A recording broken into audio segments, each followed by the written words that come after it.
Shalobar Gandapur, governor कुंडी और महबूब रियासत मोहसिन नकवी बगलगीर कैसे हो गए? अगले 3 माह में क्या होगा? सुहेल वड़ाइच के इंकशाफात ने तहलका मचा दिया।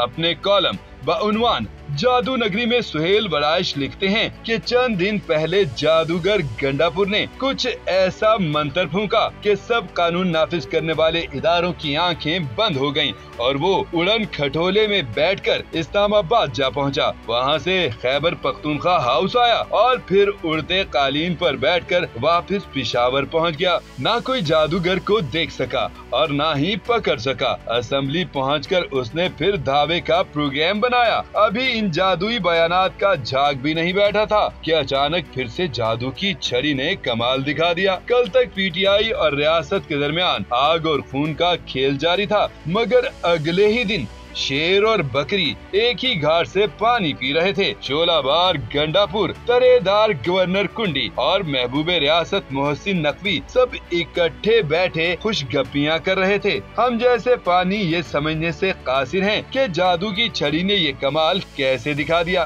कल तक दस्तों गिरेबां फरीक बगलगीर कैसे हो गए? हमें ये तो इल्म है कि ये सिर्फ और सिर्फ जादू का कमाल है, मगर जादू का मंत्र क्या है वो समझने से कासिर हैं। अगर जादू की छड़ी रातों रात ये करिश्मा दिखा सकती है तो फिर रियासत को इसी जादू के जरिए मुस्तकिल बुनियादों पर फूलों की सेज क्यों नहीं बना दिया जाता? सुहेल वड़ाइच ने कॉलम में लिखा कि विफाकी दारुल हुकूमत पर चढ़ाई के दौरान नूनी हुकूमत की कलई भी खुल गई। सिवाय वज़ीर दाखिला के ना तो कोई दिफा करने वाला था और ना कोई मामलात को देखने वाला। ऐसा क्यों था? ये दुरुस्त है कि मोहसिन नकवी का वज़ीर आज़म से मुसलसल राबता था, मगर क्या वज़ीर आज़म ही अकेला विफाकी हुकूमत है? बाकी सब कहाँ थे? हालिया इस्लामाबाद मुकाबले में 2 ही फरीक नजर आए, एक गंडापुर और दूसरे मोहसिन नकवी। उस दिन ऐसा लगा कि अगला डोयल इनके माबैन ही होगा, मगर पिशावर जिरगे से ये तासुर मिला कि आग और पानी एक हो गए हैं। ऐसा सिर्फ जादू नगरी में ही हो सकता है और हो रहा है। कॉलम के आखिर में सुहेल वड़ाइच लिखते हैं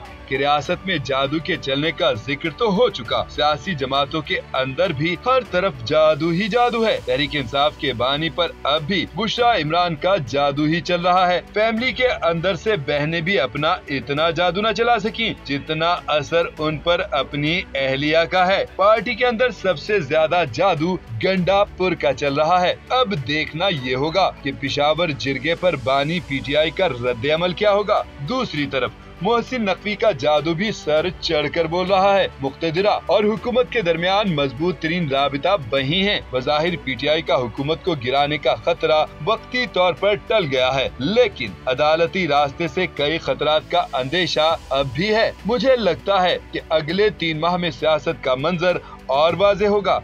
कोई ना कोई नई सफबंदी होगी। अगर तो पीटीआई कमजोर हुई तो हुकूमत के अंदर नई ग्रुप बंदी जन्म लेगी, और अगर पीटीआई मजबूत ही रही तो फिर उससे रब्त जब्त शुरू हो जाएगा।